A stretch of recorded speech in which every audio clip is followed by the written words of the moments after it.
খুশিতে কান্দিছে ভাই, আইরে হতদরিদ্র দিনমজুরি বাবার সন্তান ছিল তিনি। মা বাবার 9 ভাই বোনের আকাশ ছোঁয়ার স্বপ্ন ছিল বিশ্ববিদ্যালয়ের পড়ুয়া এই সন্তানটিকে ঘিরে, কিন্তু আজ শুধুই হাহাকার আর আর্তনাদ। আবু সাঈদের পরিবারে তাদের বুক ফাটা কান্নাও ভারী হয়ে উঠেছে চারপাশ। এমন মৃত্যুতে পরিবার সহ গ্রামে চলছে শোকের মাতন। বাপে আমার খুশিতে কান্দিছে ভাই, আইরে কোটা আন্দোলনে নিহত সাঈদের পরিবারের পাশে দাঁড়াতে চান অনেকে।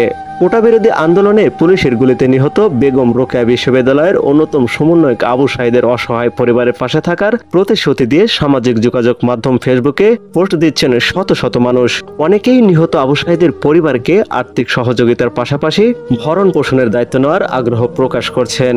মঙ্গলবার 16 জুলাই দুপুরে রংপুরে বেগম রোকেয়া বিশ্ববিদ্যালয়ে চলমান কোটা বিরোধী আন্দোলনকারী শিক্ষার্থীদের মিছিলের সম্মুখ থেকে বুক পেতে দেওয়া আবু সাঈদ পুলিশের গুলিতে নিহত হন। জানা গেছে, শিক্ষার্থীরা মিছিল নিয়ে শহরের লালবাগ এলাকা থেকে বেগম রোকেয়া বিশ্ববিদ্যালয় ক্যাম্পাসের দিকে যান। এরপর ক্যাম্পাসে প্রবেশের চেষ্টা করলে পুলিশ ও ছাত্রলীগ তাদের বাধা দেয়। এক পর্যায়ে পুলিশের সঙ্গে তাদের সংঘর্ষ বাধে। তখন পুলিশ শিক্ষার্থীদের লক্ষ্য করে রাবার বুলেট, টিয়ারশেল সহ কয়েক রাউন্ড গুলি ছোড়ে। পুলিশ ও ছাত্রলীগের সঙ্গে সংঘর্ষে মিছিলের সম্মুখ ছিলেন আবু সাঈদ। এই আন্দোলনে বেগম রোকেয়া বিশ্ববিদ্যালয়ের অন্যতম সমন্বয়ক ছিলেন আবু সাঈদ। এদিকে আবু সাঈদের মৃত্যুর সংবাদ সামাজিক যোগাযোগ মাধ্যমে ছড়িয়ে পড়লে শোকার্ত শিক্ষার্থীদের প্রতিবাদী পোস্টের সঙ্গে অনেক হৃদয়বান মানুষ নিহতর পরিবারের পাশে দাঁড়ানোর প্রত্যয় ব্যক্ত করে ফেসবুকে পোস্ট দিতে থাকেন।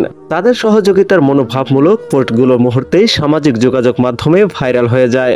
এমন কয়েকটি পোস্ট ঢাকা পোস্টের এই প্রতিবেদকের নজরে এসেছে, যার মধ্যে পারভেজ হাসান নামে একজন লিখেছে, নিহত আবু সাঈদের পরিবারকে আমি প্রতি মাসে 5,000 টাকা বাজার খরচ দিতে চাই, যতদিন আমার সামর্থ্য আছে।